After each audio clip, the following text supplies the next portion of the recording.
Hi friends, ಇದು ನನ್ನ first YouTube channel name ವಿಸ್ತರಣೆ ಚಾನಲ್. ದಯವಿಟ್ಟು ಎಲ್ಲ ಸಪೋರ್ಟ್ ಮಾಡಿ, ಸಬ್ಸ್ಕ್ರೈಬ್ ಮಾಡಿ. Thank you. ಇವತ್ತು ನಾವು ಬಂದಿರೋಂಥ ಊರು ಅಂದಿಗೆ. ಇದು ಊರಾಗಿತ್ತು. ಇಂದಿಗೆ ಇದು ದೊಡ್ಡ ಅರ್ಬನ್ ಸಿಟಿ. ಬೆಂಗಳೂರಿನಿಂದ 35 ಕಿಲೋಮೀಟರ್ ದೂರದಲ್ಲಿರುವ ಊರು ದೇವನಹಳ್ಳಿ. ದೇವನಹಳ್ಳಿ ಇತಿಹಾಸ ಪ್ರಸಿದ್ಧವಾದ ಸ್ಥಳ.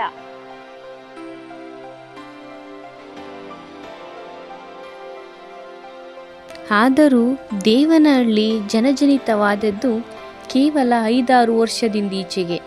ಬೆಂಗಳೂರಿನಲ್ಲಿ ಅಂತಾರಾಷ್ಟ್ರೀಯ ವಿಮಾನ ನಿಲ್ದಾಣದ ಪ್ರಸ್ತಾಪ ಬಂದಾಗ ಮೈಸೂರು ರಸ್ತೆಯ ಕುಂಬಳಗೂಡು ಹಾಗೂ ದೇವನಹಳ್ಳಿಯ ಹೆಸರು ಕೇಳಿಬಂತು. ಕೊನೆಗೆ ಜಯಿಸಿದ್ದು ದೇವನಹಳ್ಳಿ. ದೇವನಹಳ್ಳಿ ಒಂದು ಪುಟ್ಟ ಊರು. 14ನೇ ಶತಮಾನದಲ್ಲಿ ಇಲ್ಲಿ ಊರಿತ್ತು ಎಂದು ಶಾಸನಗಳು ಸಾರುತ್ತವೆ. ಈ ಊರಿನ ಹಿಂದಿನ ಹೆಸರು ದೇವನದೊಡ್ಡಿ. ಇಲ್ಲಿ 500 ವರ್ಷಗಳಷ್ಟು ಪುರಾತನವಾದ, ಭದ್ರವಾದ ಹಾಗೂ ಆಮೆಯಾಕಾರದ ಸುಂದರ ಕೋಟೆ ಇದೆ.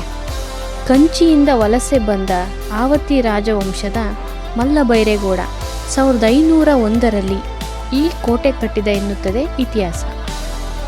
ಕೋಟೆಯ ಸುತ್ತ ರಕ್ಷಣಾರ್ಥ ಕಂದಕ ತೋಡಿ ಅದರಲ್ಲಿ ನೀರು ತುಂಬಿಸಿ ಮೊಸಳೆಗಳನ್ನು ಬಿಟ್ಟಿದ್ದರು ಎಂದು ಊರಿನ ಹಿರಿಕರು ಹೇಳುತ್ತಾರೆ. ಇಲ್ಲಿ ಕಂದಕ ಇತ್ತು ಎಂಬುದಕ್ಕೆ ಕುರುಹುಗಳೂ ಇವೆ. ಹಳೆಯ ನಂಜುಂಡೇಶ್ವರ ದೇವಾಲಯ, ವೇಣುಗೋಪಾಲ ಸ್ವಾಮಿ ದೇಗುಲ, ಸುಲ್ತಾನಪೇಟೆ, ಪೂರ್ಣಯ್ಯನವರ ಸರೋವರ, ವೇಣುಗೋಪಾಲ ಸ್ವಾಮಿ ದೇವಾಲಯ, ಆವತಿಯಲ್ಲಿ ಚೆನ್ನಕೇಶವ ದೇವಾಲಯವಿದೆ.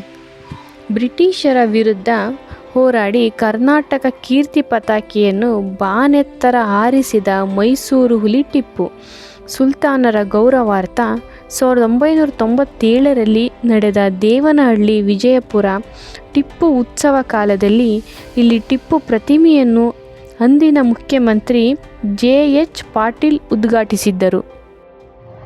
ದೇವನಹಳ್ಳಿಯಲ್ಲಿರುವ ಪುರಾತನ ದೇವಸ್ಥಾನ ವೇಣುಗೋಪಾಲ ಸ್ವಾಮಿ ದೇವಸ್ಥಾನ.